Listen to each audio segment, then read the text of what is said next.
De 11 h à midi, le rendez-vous fidélité. Tiffaine Cellier. Bonjour à tous et bienvenue dans ce rendez-vous fidélité consacré à la 10e édition du Congrès Mission qui s'est achevé hier à l'Accor Arena Paris-Bercy.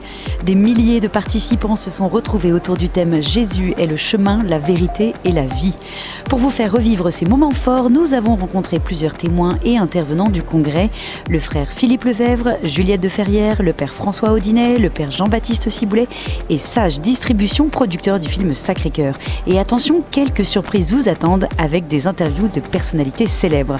Restez avec nous, paroles, témoignages et surprises vous attendent au cœur du Congrès Mission.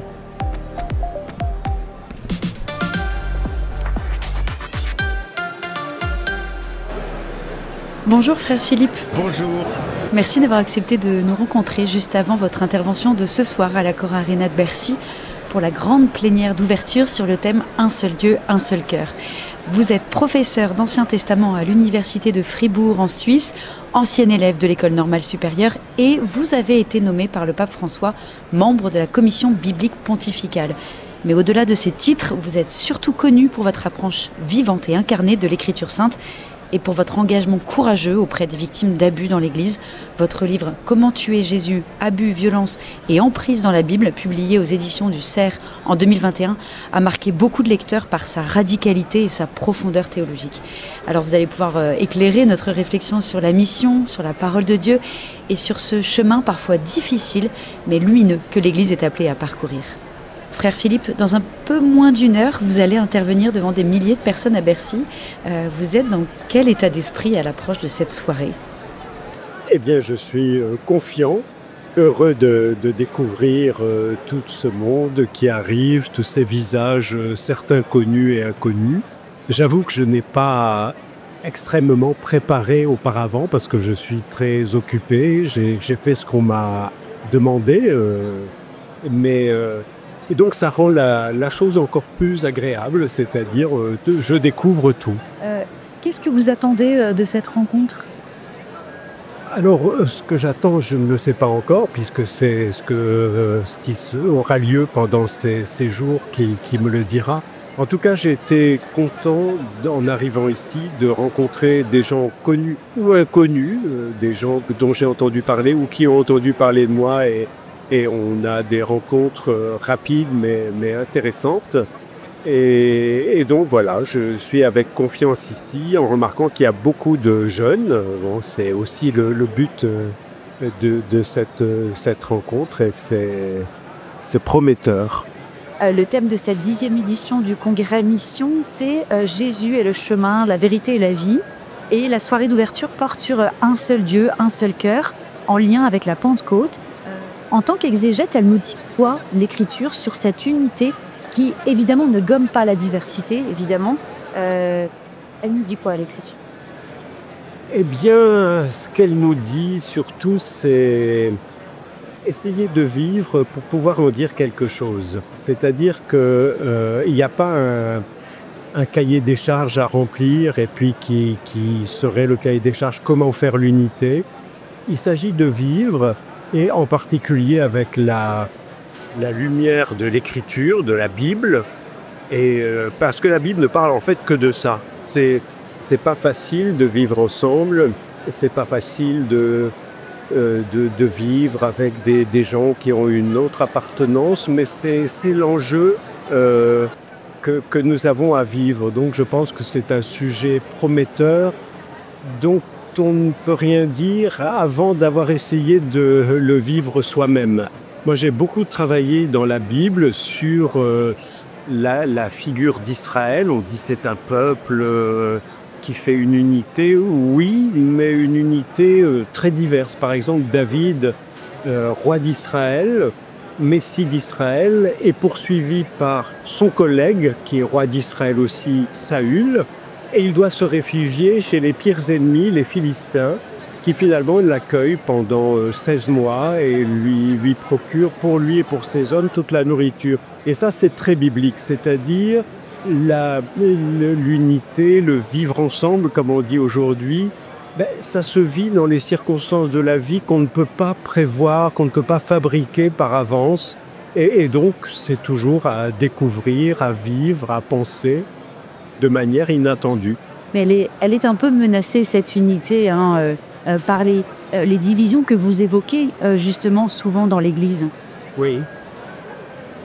Oui, ça fait partie du jeu, si j'ose dire. C'est-à-dire que nous vivons dans un monde complexe où il y a toutes sortes de positionnements, comme on dit aujourd'hui, par rapport à l'Église, par rapport à certaines propositions ecclésiales. On est pour, on est contre, attention, etc.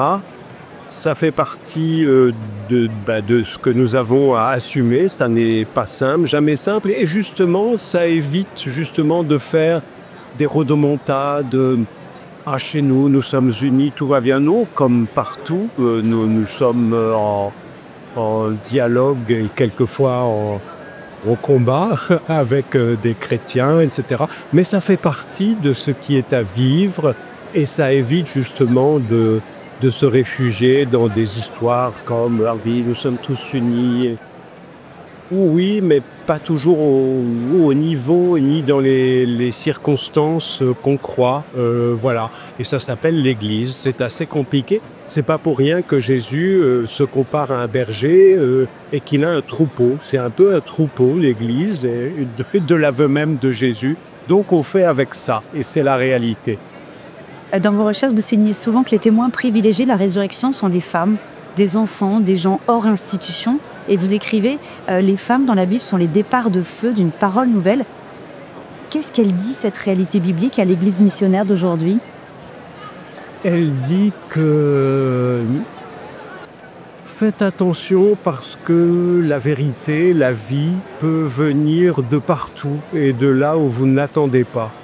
Donc on n'a pas de cartographie préétablie à faire. Ah bah il y a ceux que je fréquenterai pas, il y a ceux-ci, il y a ceux-là, ceux de mon parti, ceux qui sont pas trop loin, mais attention. Oui, il peut y avoir des choses comme ça, mais c'est pas du tout ce que la Bible raconte. Encore une fois, David, Messie d'Israël, bon, il se réfugie chez les pires ennemis d'Israël que lui-même a combattu, les Philistins. Et qui comprennent ou les femmes pensaient à... C'est un passage que j'aime bien dans Matthieu 15. Jésus est avec ses disciples au Liban, comme on dirait aujourd'hui. Une Cananéenne arrive, le maître sauve ma fille, un démon la tourmente. Et les disciples tout de suite disent à Jésus, chasse-la, elle crie derrière nous. On a envie de dire, les pauvres chéris, il y a une dame qui crie. Et Jésus ne dit rien, ce qui est très bien. Il laisse cette femme arriver à lui, il n'essaie pas d'arrondir les angles. Et cette femme, donc païenne, c'est une cananéenne, ils ont cette conversation brève, Jésus et elle, et Jésus lui dit « Grande est ta foi ». Ça, c'est ce qui étonne toujours chez Jésus, quand il parle de foi, c'est la plupart du temps à des non-croyants de son peuple. Donc c'est étonnant. Grande est ta foi, que tout se passe comme tu veux. Et la fille est guérie, la fille de cette femme est guérie immédiatement. Et quand il dit que tout se passe comme tu veux, cette expression « comme tu veux », Jésus ne l'emploie qu'une seule autre fois. C'est à Gethsémani, Père, non pas comme je veux, mais comme tu veux. Donc il a reconnu déjà, préalablement, dans les paroles de cette femme, des paroles qui viennent de son Père. Donc ça veut dire que, qu'est-ce que c'est que l'Église? Il faut peut-être des frontières, mais en fait, elles ne tiennent pas tout le temps. Elles sont très très poreuses, fort heureusement, et il y a des apports considérables de personnes inattendues. Un petit détour par votre travail sur les abus dans l'Église. Ça peut sembler éloigné de la thématique missionnaire, mais pourtant vous dites que l'abus révèle quelque chose de plus fondamental au cœur de la création. Est-ce que vous pouvez expliquer ce lien entre la question des abus et notre responsabilité missionnaire? Alors je pense que les abus justement ont été très nocifs à l'activité missionnaire de l'Église. Pourquoi? Parce que, alors on peut dire c'est pas bien de mettre la main sur des personnes, mais je pense qu'il y a une attitude fondamentale de la foi. On dit avec Saint Jean, au début de l'évangile de Saint Jean, le Verbe s'est fait chair. La parole de Dieu s'est incarnée, s'est faite chair. Et les abus, ça a été pour moi, c'est ce que j'ai constaté, c'est pas une sorte d'idée comme ça évanescente et personnelle. C'est une attaque contre la chair, ça c'est vrai la plupart du temps, et contre le verbe, contre la parole. Quand on a dit non, il ne faut pas parler de ça, non, c'est faux, alors que non, c'était vrai, quand on a essayé de faire taire les gens abusés. Donc les abus, c'est une atteinte contre le verbe et contre la chair. Le verbe s'est fait chair, la personne du Christ est résumée là. Je pense que ce n'est pas seulement des petits problèmes périphériques malheureux, mais bon, voilà, qui font partie de tout groupe humain. C'est pour les chrétiens une atteinte à ce qui est le cœur de l'Église, le verbe qui s'est fait chair. Oui. Frère Philippe, dans quelques minutes, vous montrez sur la scène de Bercy, sans dévoiler tout votre message évidemment. Est-ce que vous pouvez nous dire un petit peu quel est le cœur de ce que vous voulez transmettre aux milliers de participants qui vont vous écouter ce soir? Alors je dois parler parce qu'on m'a donné un thème qui... Une mission?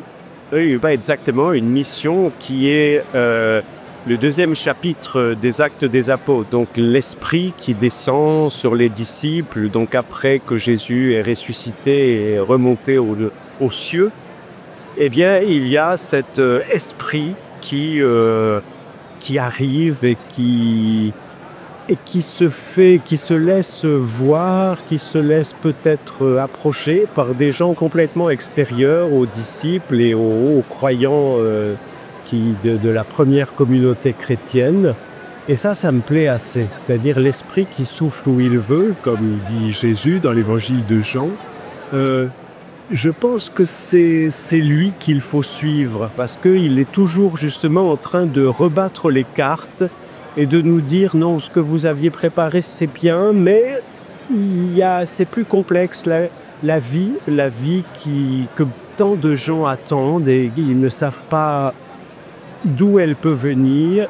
Il faut être à la mesure de ça, de cette attente, c'est-à-dire par l'Esprit, pouvoir, j'en parlerai ce soir, mais les disciples sont réunis dans une maison, l'Esprit descend, et puis le verset suivant, et il parlait à tous les gens, mais où est la maison?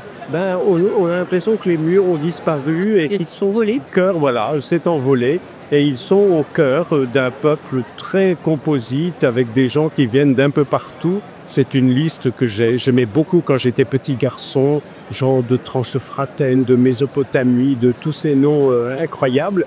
Et voilà, et je crois que c'est ça que j'ai envie de dire. L'Esprit souffle où il veut, et c'est plutôt bien, alors il faut ouvrir les fenêtres. Merci infiniment, frère Philippe, pour ce temps d'échange. Merci.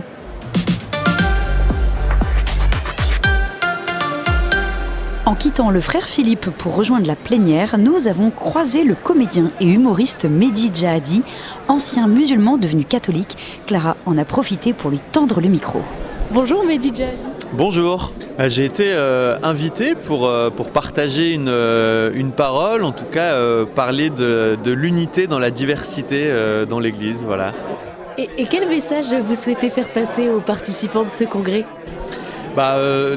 L'Église est une grande diversité dans l'Église, il y a plein de sensibilités et c'est vraiment une richesse. Et il faut déjà accueillir sa propre sensibilité et en même temps aller à la rencontre aussi des autres qui partagent une autre sensibilité et c'est tout ça qui fait un seul corps. Et vous touchez un large public et grâce à l'humour. Pour vous, c'est un bon moyen de faire passer un message? Moi, l'humour, c'est un peu... je trouve que c'est un bon prétexte pour aller parler sérieusement de certains sujets. C'est une belle arme, l'humour, qui fait pas mal, qui fait rire. Et on peut poser des questions qui fâchent avec l'humour? Ouais, c'est toujours bienveillant. L'idée, c'est de faire réfléchir et l'humour permet justement de pas se crisper, d'aller par un autre biais, aller questionner, et puis avec tout ça avec beaucoup de bienveillance. Et c'est important pour vous d'être ici aujourd'hui? Oui, parce que déjà c'est les 10 ans du Congrès Mission, parce que ça permet aussi de retrouver des frères et des sœurs, et aussi de se dire que on a vraiment ce devoir d'être des porteurs d'espérance dans un monde qui en manque cruellement. Merci beaucoup, Mehdi, en tout cas, profitez bien. Merci, vous aussi. Samedi matin, Juliette de Ferrière est intervenue sur le thème « Annoncer Jésus Sauveur aujourd'hui ». Théologienne, mère de famille et membre de la communauté de l'Emmanuel, Juliette a soutenu il y a tout juste un an sa thèse de doctorat sur Hans Urs von Balthasar, ce grand théologien qui a remis l'expérience de la beauté au centre de la foi. Nous l'avons rencontré juste après son intervention pour comprendre comment l'émerveillement et la beauté peuvent devenir des chemins d'évangélisation pour nos contemporains. Juliette de Ferrière, bonjour. Bonjour. C'est une première participation au Congrès Mission en tant qu'intervenante. C'est bien ça ? Oui. Pour le Congrès Mission Nationale, c'est une première, effectivement. J'étais intervenue pour le colloque Annuncio l'année dernière et à l'occasion de ça, j'avais rencontré Anne-Geneviève Montagne qui m'a demandé de revenir cette année. Et qu'est-ce qui vous a marqué ou qu'est-ce qui vous marque là pour cette 10e édition ? Je suis très heureuse qu'il puisse y avoir ce type d'événement en France et que les chrétiens puissent se rassembler pour se rendre compte de façon palpable qu'ils forment le corps du Christ. Voilà, j'étais frappée pendant la messe par l'espérance. Et je crois qu'effectivement, c'est un événement plein d'espérance. Le thème du congrès, il est centré sur la Pentecôte et l'envoi en mission, bien évidemment. En quoi est-ce que votre parcours théologique vous a préparé à aborder ce sujet ? Mon parcours théologique est aussi un parcours de conversion. C'est un cadeau immense que m'a fait le Seigneur en m'appelant, je crois que je peux le dire, à rentrer en théologie, pouvoir contempler et creuser la beauté et l'intelligence du mystère. C'est une conversion de chaque jour. Moi, je crois que je suis une adoratrice, même si je suis une adoratrice infidèle dans l'Eucharistie, et qu'en fait c'est le même mouvement que je vis quand je fais de la théologie, un mouvement d'adoration et de contemplation. Alors je réponds pas à votre question, j'en suis consciente. Mais finalement, c'était comment ça m'a préparée, ça ouvre les cœurs, Et vous venez d'intervenir sur le thème « Annoncer Jésus Sauveur aujourd'hui ». Qu'est-ce que vous avez voulu transmettre aux participants à travers cette intervention ? Un émerveillement du salut, ouais. La joie incroyable d'être sauvé et de l'être de façon certaine. La conviction de l'amour inconditionnel du Seigneur, parce qu'en fait, c'est ça le salut. C'est l'amour inconditionnel qui vient nous chercher, même là où nous avions dit non. Ouais. Dans votre thèse, vous montrez que l'itinéraire de foi est un chemin vers la croix, non une quête de bien-être personnel. Comment on peut concilier aujourd'hui cette exigence à une génération qui est plutôt en quête de sens et puis d'accomplissement personnel ? Oui, alors c'est la question de ma thèse. Attention, j'ai montré que le chemin de foi menait à la croix. Non, il mène à la gloire et à l'accomplissement personnel, mais qu'on n'y arrive pas sans passer par la croix. Et ça, c'est pas moi qui le dis, c'est le Seigneur lui-même qui nous a dit qu'il ne prend pas sa croix et ne me suit pas, ne peut avoir de part avec moi. Je crois que c'est une vaste supercherie de penser que l'on sera heureux par soi-même et qu'on sera heureux en surface, parce que le bien-être est un bonheur de surface. La condition humaine traverse la souffrance, c'est vrai. Le Christ nous permet d'être heureux malgré la souffrance ou avec la souffrance. Donc, chercher à ne plus souffrir ou bien aller au-delà, toujours au-delà de la souffrance, c'est une erreur. La souffrance fait partie de notre vie. Le Christ l'a assumée, nous invite à l'assumer avec lui d'ailleurs, et c'est comme ça que nous nous accomplissons. Et vous parlez d'émerveillement, de beauté. C'est pas facile aujourd'hui de la voir, cette beauté.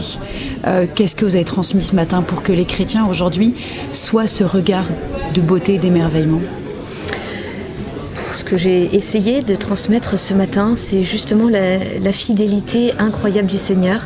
D'abord, la beauté de l'histoire du salut. C'est magnifique ce qui s'est passé. C'est magnifique l'amour de Dieu Trinitaire qui s'ouvre aux hommes, qui les invite, qui les appelle. L'incarnation du Fils pour venir nous chercher là où nous étions perdus. Le don total de lui-même, cet amour inconditionnel jusqu'au bout, et la victoire de la résurrection. Donc ça... c'était quelque chose d'important. C'est magnifique aussi que l'homme soit de nouveau rendu capable de Dieu. Et une des questions de la présentatrice concernait notre liberté profondément respectée par Dieu et même attendue. Et ça, c'est aussi un lieu d'émerveillement.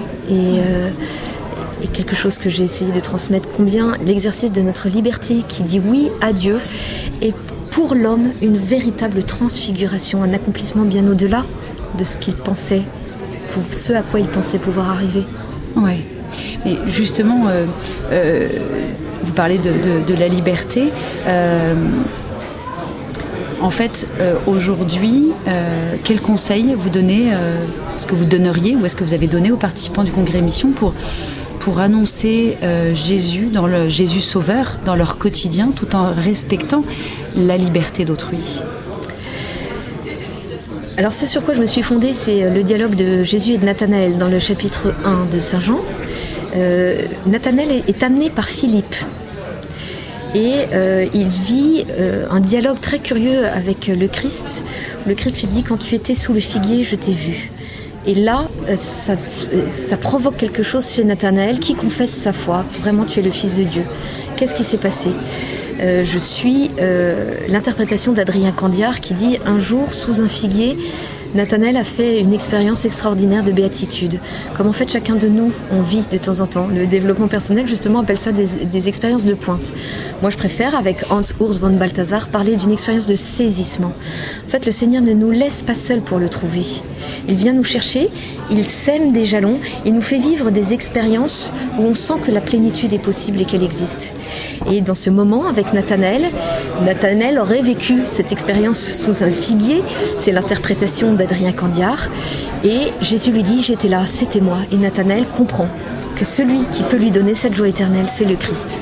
Nous, comme missionnaires, comme évangélisateurs, nous devons soit être ces jalons, ces signes que le Seigneur sème dans la vie de nos contemporains, soit les mettre en lumière, dire: mais là, tu sais, je pense que c'était Dieu, c'était un signe de Dieu. Et puis il y a un moment donné, et c'est ça que j'ai essayé de dire aussi aux participants au Congrès Mission, il y a un moment donné où il faut être Philippe. Et donc rentrer dans quelque chose de plus radicalement annonciateur, et de mettre une parole clair en disant: j'ai trouvé celui qui te rendra heureux, j'ai trouvé celui qui t'amènera à ton accomplissement, à ta plénitude, à ce bonheur infini, c'est Jésus-Christ, viens, je vais te le faire rencontrer, te le présenter. Le thème du congrès, c'est la Pentecôte, et justement, quel rôle est-ce que l'Esprit Saint joue dans cette annonce de Jésus Sauveur ? Alors l'Esprit Saint, il nous a été donné par le Christ pour pouvoir, après l'ascension, vivre en Dieu et vivre de Dieu.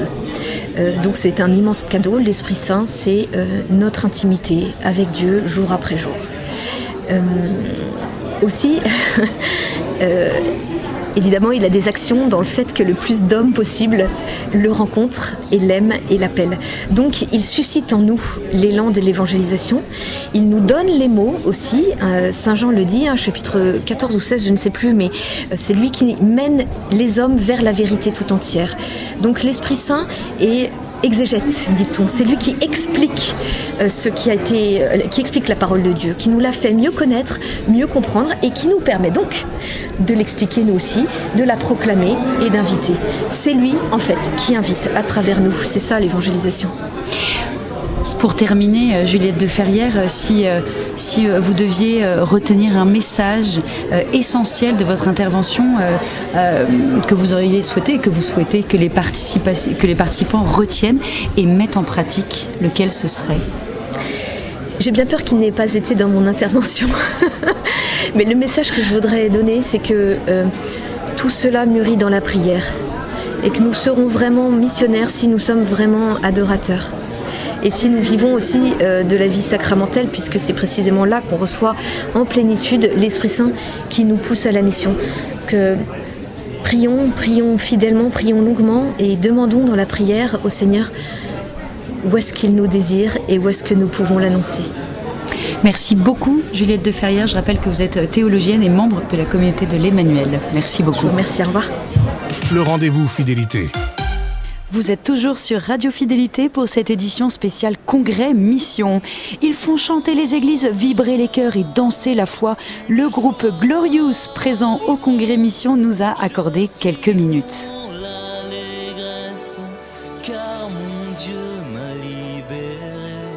Thomas Benjamin de Glorious, merci beaucoup de m'accorder quelques minutes. Qu'est-ce que ça vous fait? Dans quel état d'esprit vous êtes aujourd'hui pour ce 10e congrès mission? On est très heureux parce que quand on voit plein de chrétiens se rassembler, ça nous met toujours de la joie dans le cœur. C'est très beau parce qu'il y a, je pense, quasiment toutes les sensibilités de l'Église qui sont réunies, rassemblées, avec Jésus au centre, Jésus qui nous unit, Jésus qui nous rassemble. Nous, depuis 20 ans, on écrit des chants de louange pour emmener les gens dans la présence de Dieu, permettre de l'adorer. C'est ce qu'on va faire ce soir. À 20h, on va chanter, jouer avec des chants de louange pour permettre aux gens de se tourner vers Dieu, de le rencontrer, de faire une expérience du Saint-Esprit. Voilà, donc on est heureux. Comment justement vous voyez votre mission à travers la musique? Est-ce qu'aujourd'hui, la musique est un vecteur d'évangélisation très fort, selon vous? On le voit parce que, en fait, beaucoup de gens écoutent de la louange dans le monde et en France aussi. Si vous allez sur YouTube, par exemple, vous regardez les scores de nos vues de nos chansons, c'est des millions de personnes qui écoutent ces chants. Et non pas tant pour dire, Glorious, ils sont super, mais de dire, ces chants de louange, ils portent plus qu'une chanson. Ils portent plus qu'une belle mélodie. Ils portent à l'intérieur d'eux-mêmes la présence de Dieu. Ils bénissent des gens, ils encouragent des gens, ils rejoignent des gens dans leur vie quotidienne, comme votre radio rejoint des gens dans leur réalité, dans leur quotidien. Je crois que la louange rejoint les gens dans leur quotidien. Et donc ça, c'est trop bien. Et nous, on est trop heureux avec Tom de faire ça, de rejoindre les gens partout en France, en tournée, en Belgique, en Suisse, et de proposer, de louer et de prier avec nous. J'imagine que vous ne chantez pas toujours dans un Bercy. Est-ce qu'on chante finalement différemment? Qu'est-ce qui change quand on chante pour 50 ou pour 5000 personnes?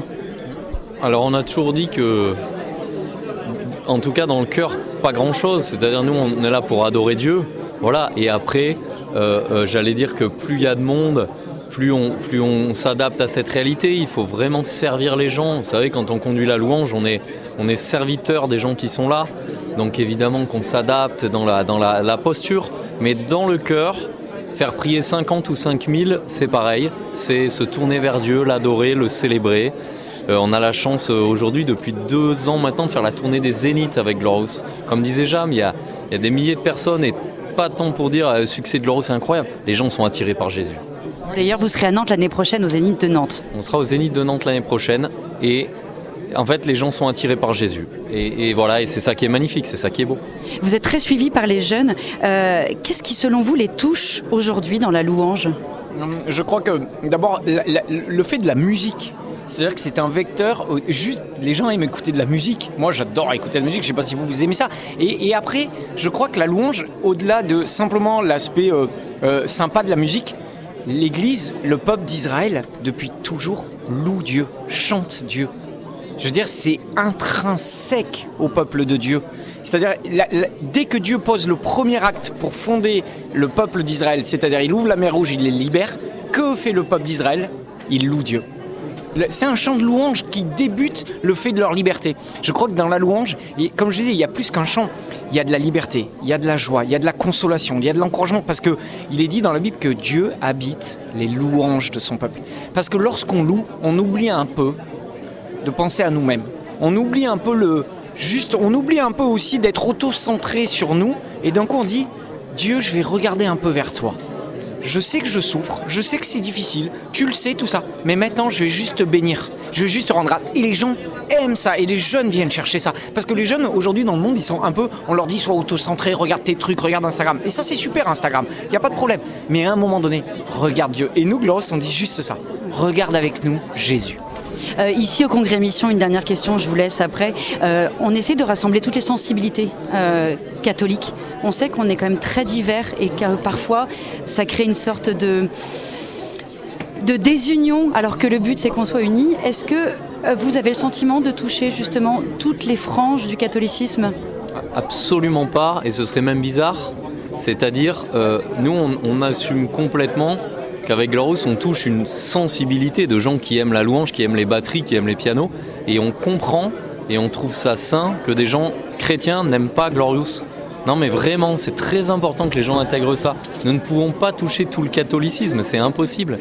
Il y a tellement de courants, tellement de manières de prier, et aujourd'hui, heureusement qu'il y a des gens qui vont dire non mais moi Glorious ça me parle pas, et c'est complètement sain et normal. De même que un orgue ou une forme de musique plus classique, il y a certains jeunes ou même moins jeunes qui vont dire ça me touche pas. Donc ça c'est normal, c'est pas grave. Et par contre, et là nous sommes unis en Jésus, c'est-à-dire même si on n'a pas la même manière de le prier, de l'adorer, lui il voit les multitudes de manières et il est touché par ça.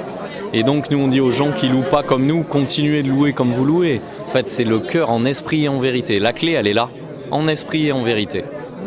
Ça, c'est ça. Oui, c'est vraiment comme ça qu'on essaye de vivre l'Église, en étant chacun selon notre charisme. Et ce qui est difficile, en fait, c'est de dire à l'autre, en fait, deviens comme moi. Non, garde ton charisme, je te bénis, mon frère, et bénis-moi en retour. Tout le problème, c'est de dire à l'autre, non, mais deviens comme moi, en fait. Et Glorious dirait, non, mais toutes les messes doivent devenir de la louange comme nous. Non, c'est bien qu'il y ait et tout ça dans l'Église, pas contre les uns, mais tous ensemble. Merci Benjamin, merci Thomas, merci beaucoup. C'était Benjamin et Thomas de Glorious. Nous sommes toujours en direct du Congrès Mission et nous avons retrouvé une figure bien connue à Nantes, le père Jean-Baptiste Ciboulet, prêtre du diocèse et responsable de l'aumônerie des étudiants. Il a participé vendredi à une journée spéciale dans Paris autour du thème « Journée fraternelle pour une amitié sacerdotale missionnaire ». Bonjour Père Jean-Baptiste Ciboulet. Bonjour Tiffaine. Père Jean-Baptiste, vous étiez hier vendredi au Collège des Bernardins pour une journée fraternelle, pour une amitié sacerdotale missionnaire. Racontez-nous ce que vous avez vécu lors de cette journée et les moments forts que vous avez retenus. Alors effectivement, c'était une journée organisée donc, par le Congrès Mission pour les prêtres. On était, 70-80, avec une journée bien remplie, avec des propositions assez variées. D'abord des temps de prière, la messe à Saint-Étienne-du-Mont dans un cadre évidemment très porteur. Et puis on a aussi des topos conférences sur le sacerdoce, cette dimension de l'amitié et de la fraternité sacerdotale pour vivre son ministère entre prêtres mais aussi avec les laïcs. Ça moi je trouvais ça inspirant. On a eu aussi une intervention de Jérôme, j'ai oublié son nom, Jérôme Fourquet, voilà, qui nous a présenté la dernière enquête sur les prêtres. Oui. Et en fait, la bonne nouvelle, c'est qu'il y a 4 ans, il y avait eu une enquête qui montrait que les prêtres n'allaient pas bien. Et là, les prêtres vont plutôt bien, sont plutôt heureux dans leur ministère, heureux de ce qu'ils vivent dans leur paroisse, dans leur mission. Donc il nous a présenté les résultats de l'enquête, voilà. Et puis on a aussi... Non, je pensais à cette enquête, elle était assez paradoxale parce que je crois qu'elle disait qu'il y avait... les prêtres sont heureux mais sont quand même très seuls. Il y a ce sentiment de solitude qui persiste.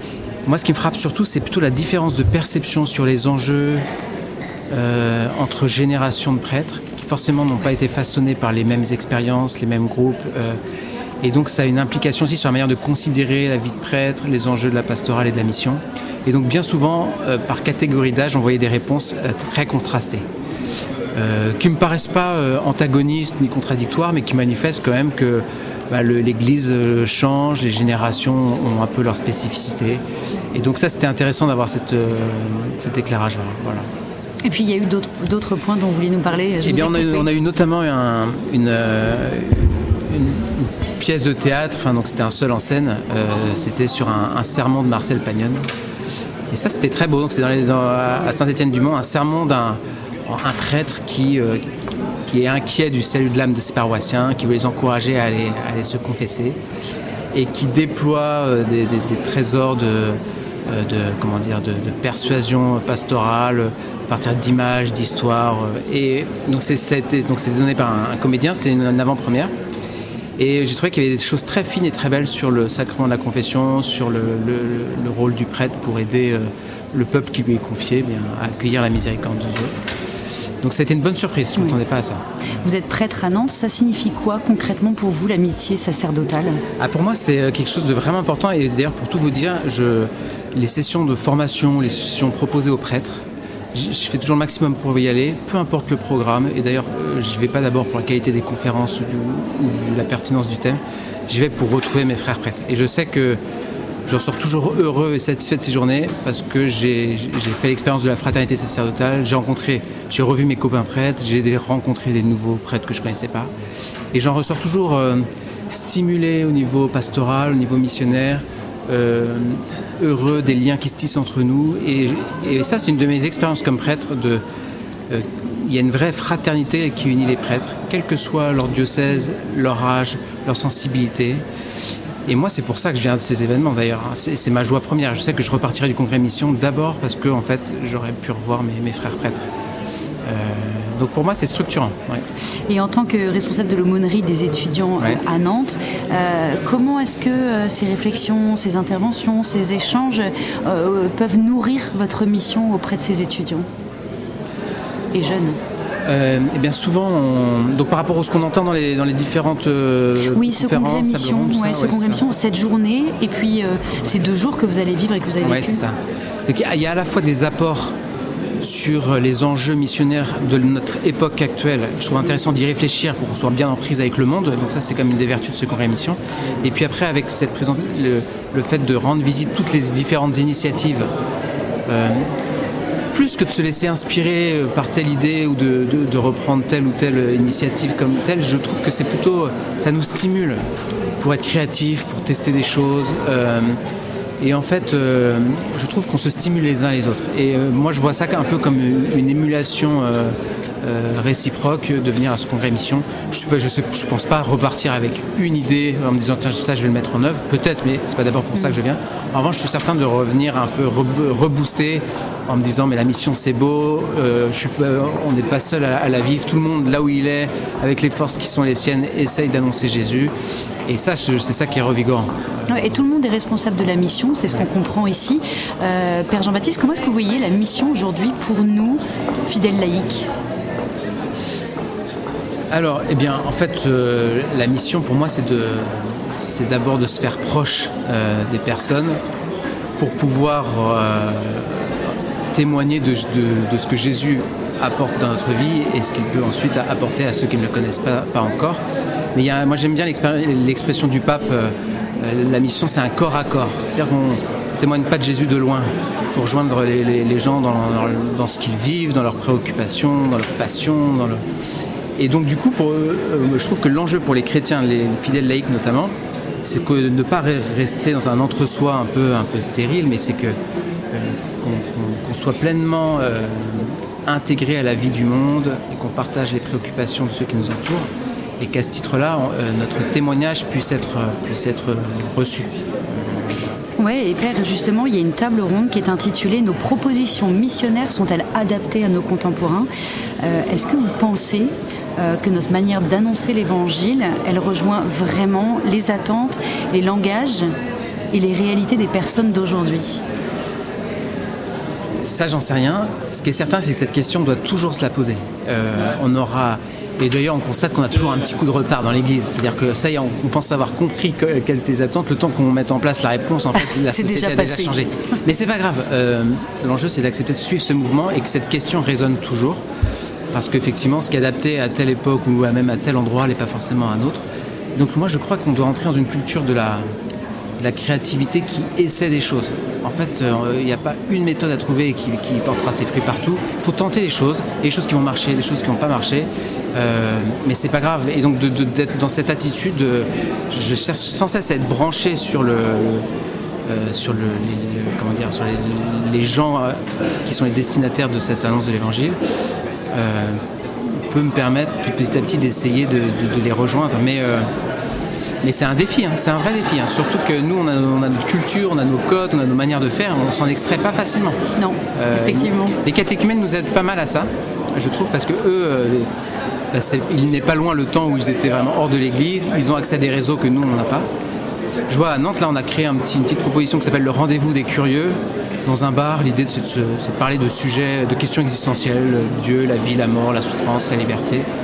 C'est animé par des catéchumènes et l'idée c'est d'inviter des gens qui se posent des questions sur la foi ou le sens de la vie mais qui n'en sont pas du tout encore à aller à l'église ou pas à demander un sacrement. Et ce que je trouve intéressant dans ce qu'on vit, c'est que ce soit les catéchumènes qui portent ça.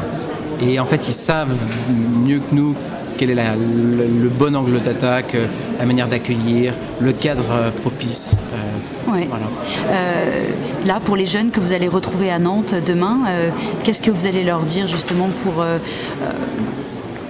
pour qu'ils puissent évangéliser ou en tout cas être le visage du Christ quotidiennement ? Il y a une prise le dimanche dernier, j'ai dit un petit mot à la fin de la messe, parce que je me suis dit que c'était quelque chose d'important. J'aurais fait un petit rappel des stats. J'aurais dit, il y a 60 ans, il y avait 30% de pratiquants en France. Maintenant, on est à 2 ou 3%.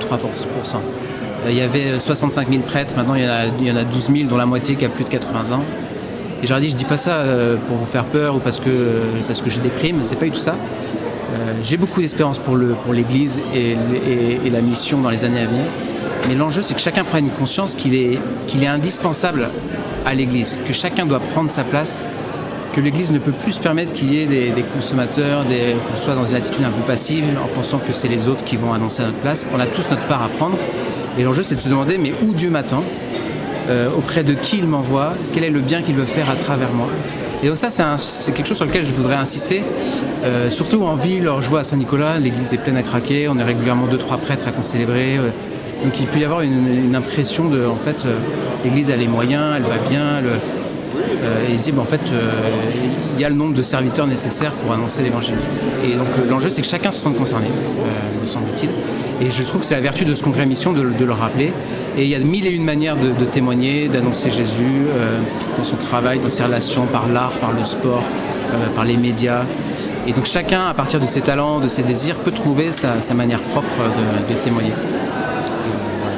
Merci beaucoup, Père Jean-Baptiste Ciboulet. Et puis, bon congrès mission. Bonne suite de congrès mission. Merci, Tiffany. Au revoir.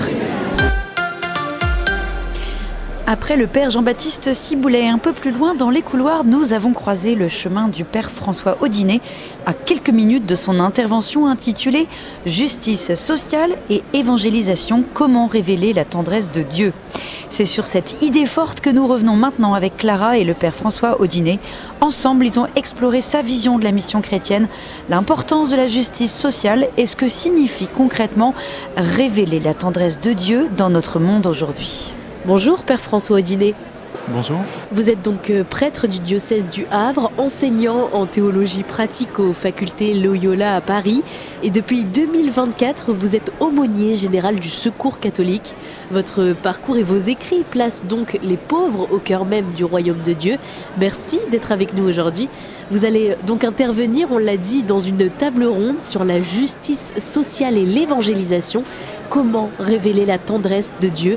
Alors en quoi votre parcours, notamment votre engagement, surtout auprès du Secours catholique, vous a préparé à aborder ce sujet? Eh bien, au Secours catholique, on peut dire qu'on n'est pas dans la théorie, ni de la rencontre avec les personnes en précarité, ni d'un combat, d'un engagement pour la justice sociale. On est vraiment dans la pratique.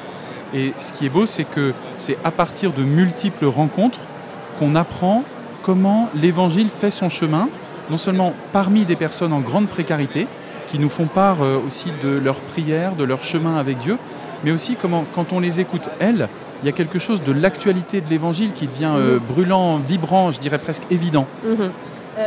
Dans votre livre et votre intervention, vous allez beaucoup parler des pauvres. De quelle pauvreté parle-t-on exactement aujourd'hui? C'est plutôt une pauvreté matérielle, une pauvreté psychique? Dans une France, aujourd'hui, c'est près de 10 millions de personnes. Comment on définit cette pauvreté qui, selon vous, est la clé du royaume? Alors la pauvreté, on peut la définir par un mélange de précarité financière, mais aussi par des expériences d'exclusion. Alors les deux, en général, vont ensemble. C'est-à-dire quand vous n'avez pas des moyens qui vous permettent d'avoir accès facilement au minimum d'une vie digne, d'une vie sans des soucis immédiats, ça génère aussi de l'exclusion, mais aussi du discrédit, etc. Donc c'est ainsi qu'on parle des pauvres ou des personnes précaires. Souvent on préfère parler des personnes précaires. Je note aussi que c'est le sens biblique, c'est-à-dire quand la Bible emploie le terme pauvre, elle désigne pas d'abord une réalité spirituelle, elle désigne une réalité très concrète de souffrance, d'oppression, de faim, d'impossibilité de travailler, etc. Et elle montre comment Dieu se soucie de ceux qui sont pauvres très concrètement. Justement, vous dites que les personnes précaires sont des maîtres spirituels pour l'Église. Alors concrètement, qu'est-ce que leur parole, leur expérience nous enseigne aujourd'hui sur Dieu que nous ne pourrions pas découvrir autrement que par leur vision? Alors moi je dirais deux choses au moins, il y en aurait sans doute bien plus, mais la première c'est qu'elle nous enseigne à quel point c'est vrai que Dieu passe par des frères et des sœurs, que Dieu passe par des médiations humaines, et les personnes en précarité, elles savent dire combien le visage de telle personne, le visage de telle autre, l'aide, le soutien, parfois dans la famille aussi, combien ça compte. Mais aussi, ce qui est très frappant, c'est qu'elles-mêmes, souvent au cœur de vie très très difficile, elles sont des soutiens pour les autres. Et même, je connais des personnes, je pense à quelqu'un qui s'appelle Chantal, qui habite près de Lyon. Elle dit qu'en fait, c'est de devoir être là pour sa famille qui fait qu'elle ne sombre pas. C'est parce qu'elle est là pour soutenir ses enfants et aussi ses petits-enfants qu'elle ne sombre pas. Donc c'est une première chose, c'est combien Dieu passe par des frères et des sœurs. Puis la deuxième chose, c'est que c'est cette présence de Dieu qui soutient. Quand on regarde la vie des personnes qui vivent des choses très difficiles, on pourrait croire que Dieu est loin. Parfois même, il y a des gens qui demandent, mais est-ce que les pauvres, ils prient ? Est-ce que pour eux, Dieu, c'est pas un souci qui vient après la nourriture, le toit, le travail ? Mais en fait, non. En fait, non, la présence de Dieu, elle fait partie de ce qui soutient, de ce qui tient debout, de ce qui fait traverser des choses très difficiles. Et c'est vrai qu'on entend aussi des personnes qui disent, mais où est Dieu ? Voilà, où est Dieu dans ma galère ? Et parfois les mêmes qui, un peu après, disent, en fait, il ne m'a pas lâché, il est là, je suis tombé, mais c'est lui qui me relève, c'est lui qui me tient. Et ça, cette présence de Dieu, ce soutien de Dieu, alors ça donne de l'espoir, même s'il ne faut pas cacher qu'il y a aussi du désespoir, mais ce désespoir, c'est pas simplement d'être fâché avec Dieu, c'est aussi de demander à Dieu, mais où est-ce que tu es passé, pourquoi est-ce que tu me laisses là-dedans ? Et puis c'est, encore une fois, parfois les mêmes personnes qui vont aussi constater que Dieu est là, Dieu soutient. Ça ne veut pas dire qu'il résout tout, Dieu n'a pas de baguette magique, mais qu'il ne les a pas lâchés. Il les a pas lâchés. Et je rappelle, le titre de votre livre est très fort. Maintenant, le royaume hors des pauvres, pas de salut. Est-ce que cela veut dire que les riches doivent se délester de leur richesse ? En même temps, personne ne rêve d'être pauvre. Ce n'est pas facile pour subvenir à ses besoins, à sa famille. Comment on sort de cette apparente contradiction ? Alors ce qui est sûr, c'est que Dieu ne veut pas que notre humanité, elle plonge dans la misère. Ça, c'est pas le plan de Dieu, c'est pas la volonté de Dieu, il faut bien le dire. Donc en fait, être pauvre, c'est pas un objectif. Au contraire, c'est une violence et c'est regrettable. Dieu ne veut pas la misère, la précarité, etc. Du coup, pour les riches, pour moi, le premier enjeu, c'est d'entrer en relation avec les pauvres. C'est-à-dire d'arrêter de penser une vie où les pauvres ne comptent pas, où ils n'ont pas d'importance, mais aussi où notre manière de consommer, de nous conduire, de travailler, nous ne faisons pas attention à leurs répercussions et à la pauvreté qu'elles peuvent créer. Donc pour moi, pour les plus riches, pour ceux qui ont plus de chance dans la vie, l'enjeu c'est de ne pas faire comme si les pauvres n'existaient pas. Et alors là, il y a plein de conversions qui deviennent un peu concrètes à partir du moment où on fait alliance avec les plus pauvres. Je vais revenir justement sur une autre conversion. Il y a deux mots qui marquent dans la conférence que vous allez donner dans quelques instants, justice sociale et tendresse. Alors la justice, c'est l'exigence, la confrontation parfois. La tendresse, c'est plutôt la douceur, la proximité. Comment on arrive à articuler ces deux dimensions dans la mission chrétienne ? On peut dire que, comme le pape Léon XIV l'a récemment rappelé dans Dilex Cité, il y a dans l'Église, vis-à-vis des plus pauvres et avec eux et à partir d'eux, à réapprendre, on peut dire, la consolation, ce que dans la table ronde on appelle la tendresse de Dieu, c'est-à-dire combien dans des relations humaines, dans de la fraternité, dans de l'attention aux autres, il y a une consolation qui donne de la force au milieu de la misère. Ça ne résout pas les problèmes, mais ça aide à les traverser. Mais la consolation ne nous dispense pas aussi de travailler pour la libération. C'est-à-dire qu'il y a des conversions de structure, il y a des conversions qui ont une dimension économique, sociale, politique, et ça, on ne peut pas s'en dispenser. Et donc, comme le pape nous l'enseigne, comme les papes récents nous l'enseignent, c'est pas seulement faire attention aux autres, c'est aussi s'engager pour que ce qui plonge des gens dans la misère, ça puisse être arrêté ou au moins pour qu'on puisse inventer des chemins pour sortir de la misère. Pour finir, Père Audinet, quels sont les actes concrets de cette tendresse de Dieu dont vous parlez ? Pour moi, la tendresse de Dieu, on la voit dans le cœur des personnes en précarité, quand elles disent « sans Dieu, ça fait longtemps que je ne serai plus là ». Voilà, c'est parce que lui, il est là que moi, je suis encore là.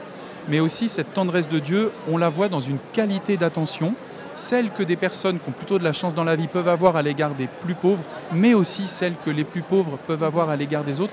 C'est comme si parfois, en fait, la misère, les galères, ça creusait une forme de regard sur les autres, dans lequel il y a, je pense, quelque chose du regard de Dieu, de l'attention de Dieu qui nous est donné. C'est ce message-là que vous voulez faire passer aujourd'hui au Congrès Mission ? Tout à fait, et c'est l'occasion de le faire passer en rencontrant aussi d'autres, parce qu'il y a de multiples manières d'être engagé avec les personnes en précarité, et c'est beau de pouvoir les faire se rencontrer aujourd'hui et dialoguer. Merci beaucoup, Père François Audinet, d'avoir été avec nous sur Radio Fidélité. Merci à vous. Le rendez-vous fidélité. Après tous ces échanges, entre les stands, les rires et les discussions passionnées au cœur du village du Congrès Mission, nous avons rencontré l'équipe de Sage Distribution. Derrière leurs affiches colorées, leur sourire communicatif et leur passion du cinéma chrétien, c'est tout un pan de la culture missionnaire d'aujourd'hui qui se déploie. Si Sage Distribution ne vous parle pas, c'est ça. C'est un lieu où Jésus est apparu, c'est un des seuls lieux, je crois. Moi, j'y allais dans l'optique de voir et tout, et que la sœur, après, me laisse tranquille. Dieu vient nous réapprendre à aimer. J'avais bien compris que cet amour, il ne dépendait pas de ce qu'on avait fait avant. Donc tout le monde pouvait l'aimer, tout le monde pouvait le rencontrer, et il fallait que tout le monde le rencontre. L'occasion donc de revenir avec eux sur la sortie du docu-fiction Sacré-Cœur, mais aussi de parler d'avenir, de leur rôle dans cette effusion créative. Nous avons rencontré au cœur du village du Congrès Mission pour comprendre comment, à travers le cinéma, ils vivent et partagent la mission. Bonjour Claire de Lorgeril. Bonjour. Vous êtes responsable des relations presse de Sage Distribution. Merci d'avoir accepté d'échanger avec nous ici au Congrès Mission. Alors, qu'est-ce que cela représente pour vous d'être au cœur d'un événement qui rassemble des milliers de chrétiens autour du thème Jésus est le chemin, la vérité et la vie? Alors c'est hyper enthousiasmant parce qu'on voit qu'il y a énormément de monde, énormément de jeunes et moi ça rejoint complètement la mission de Sage qui est d'évangéliser par le cinéma, mais évidemment dedans il y a évangélisation et donc c'est sympa aussi de voir tous ces gens qui viennent chanter ensemble. La louange c'est aussi une expression hyper moderne d'évangélisation. Il y a tous ces chanteurs, tous ces intervenants hyper passionnants, donc je trouve que heureusement qu'on est là et c'est vraiment ça rejoint ce qu'on fait au quotidien, donc ça a du sens. Comment est-ce que vous vivez cette dimension missionnaire, vous, en tant que maison de distribution de films? Alors, pour donner un exemple très concret, donc on vient de sortir le film Sacré-Cœur et en fait on ne s'attendait pas à un tel succès. On pensait que ce film rejoindrait particulièrement les cathos qui sont déjà convaincus et en fait on voit là, on a des témoignages de partout, on nous écrit régulièrement sur les réseaux sociaux. On a aussi eu un témoignage du recteur de Paray-le-Monial qui dit qu'il voit débarquer énormément de monde qui ont vu Sacré-Cœur, des personnes qui ont vu Sacré-Cœur et qui ont tout de suite voulu faire un pèlerinage à Paray-le-Monial, des gens qui ne sont pas confessés depuis des années, des gens qui sont loin de la foi. Pareil sur les réseaux sociaux, on voit des musulmans qui commandent, des agnostiques, des athées. Là, on voit qu'on a vraiment évangélisé et complètement malgré nous parce qu'on ne s'attendait pas à ça. Donc, ça fait plaisir à voir, quoi. C'est encourageant. Pourquoi c'est important? Qu'est-ce qu'un film, pour vous, qu'est-ce qu'un film missionnaire aujourd'hui? Est-ce forcément un film qui parle de Dieu ou bien un film qui parle de l'humain, du vrai, du beau? Il y a plusieurs typologies de films. Nous, on aime bien adapter un peu. On voit quand même que souvent, on propose plusieurs styles. On peut avoir un sacerdoce, par exemple, le film qu'on a sorti il y a 2 ans, qui était déjà fait par un évangélique, donc c'était encore, il avait une vision assez œcuménique dans ce film-là. Il dépeignait une vision œcuménique. Donc là, on peut avoir un film assez grand public. On avait des journaux très mainstream qui avaient beaucoup aimé le film, Le Parisien, Paris Match, qui avaient fait beaucoup d'éloges du film. Et donc là, on voit que ça rejoint directement le grand public. Après, on a des films très confessants qui va parler on va avoir 15 000 entrées sur un Notre-Dame de Guadeloupe, qui c'est sur les apparitions de Guadeloupe. En fait, c'est toujours des petits miracles, les filles. On essaye de faire des classifications, des catégorisations, et Dieu nous surprend toujours, en fait. À chaque fois, on peut avoir des succès sur des films qu'on n'aurait pas attendus, et des témoignages sur des films ultra confessants de gens pas croyants. Donc j'ai du mal à mettre dans des cases les différents films. Et justement, il y a 3 succès dont on sent une véritable effervescence en ce moment autour du cinéma chrétien. Après donc Sacré-Cœur, il y a eu Le Roi des Rois, dont Radio Fidélité est partenaire, ou encore Les Baroudeurs du Christ. Est-ce que vos films s'adressent uniquement à une frange du public, les croyants, les initiés comme vous en parlez, ou au contraire, est-ce que vous constatez une véritable dimension d'évangélisation avec des spectateurs touchés au-delà de ce cercle? On le voit de plus en plus. Je pense que le public qui se mobilise en premier, c'est le public catholique qui va en entendre parler via des newsletters, des réseaux sociaux. C'est lui qui va être la première force à aller en salle, et ce qui fait que les salles ensuite vont le garder les semaines d'après. Mais une fois que ça a touché un minimum. On sent que tout le monde va inviter son copain, sa sœur, son enfant, son fils. Et en fait, c'est le public qui va être évangélisateur parce qu'ils vont se dire, ce film m'a touché, comment je peux toucher moi un non-croyant autour de moi?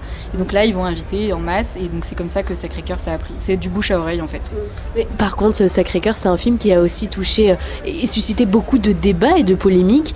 Comment est-ce que vous avez vécu ces réactions contrastées? Est-ce que quelque part cela fait partie du risque du cinéma qui ose dire la foi dans le monde d'aujourd'hui?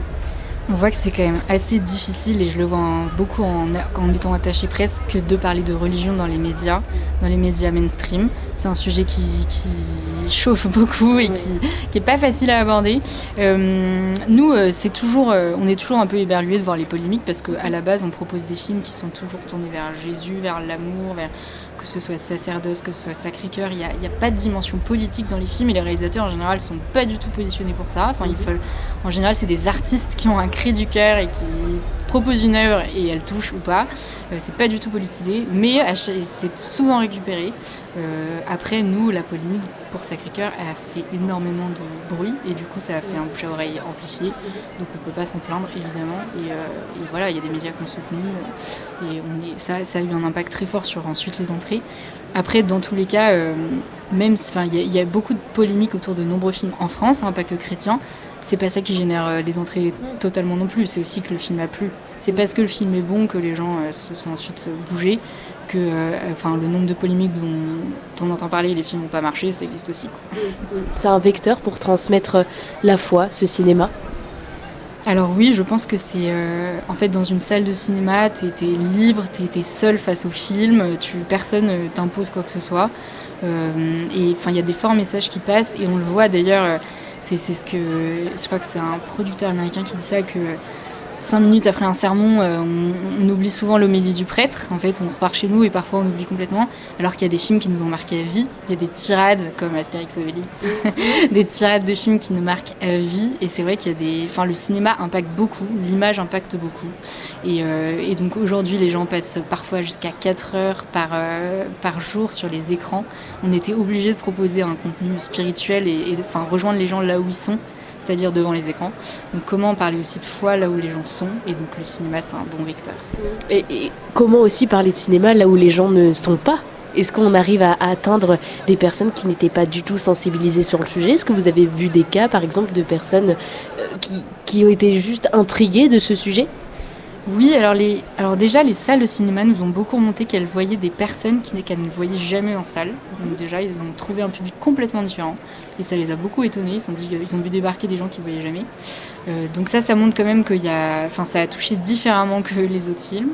Et ensuite, c'est vrai qu'on touche un public aussi parfois très senior qui va moins sur les écrans. Et c'est vrai qu'il y a des journalistes qui ont écrit des articles en disant j'étais à côté de gens dans la salle qui n'avaient pas du tout l'air chrétiens, des gens qui n'avaient pas du tout l'air croyants, j'étais à côté de personnes d'origine musulmane, etc. Donc franchement, les retours montrent que voilà, de toute façon, l'évangélisation, on ne sait jamais qui on touche, on sème et puis Dieu récolte. Donc on verra bien, mais je suis persuadée que ça touche quand même. C'est le message que vous voulez faire passer dans ce congrès Mission? Tout à fait, qu'il faut semer à fond avec tous les moyens qu'on a, toujours rester vrai, surtout quand on parle de Jésus, et pas essayer de tout politiser, mais vraiment de rester sur le message essentiel de l'amour et de la transmission de l'amour de Jésus. Et après, ce qui est beau au congrès Mission, c'est de voir toutes les missions qu'il y a différentes, que ce soit les missions d'humanitaire, les missions d'évangélisation de rue, les Fidesco, les MEP, les choses comme ça. En fait, c'est tellement varié dans l'église, l'évangélisation. Et moi, je suis passionnée de cinéma, donc j'ai trouvé ma voie dans le cinéma.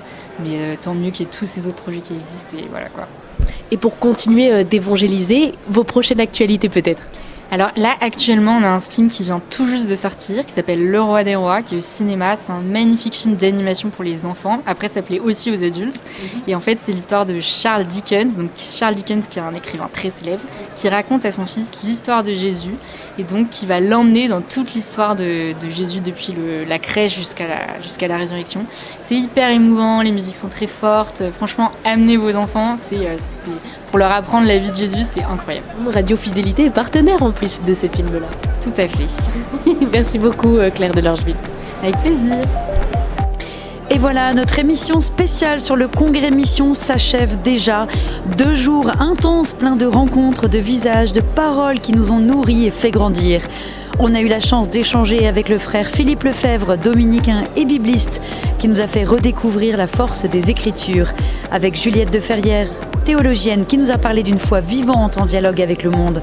Avec Glorious, le groupe de pop louange qui met toute son énergie au service de la joie et de la prière.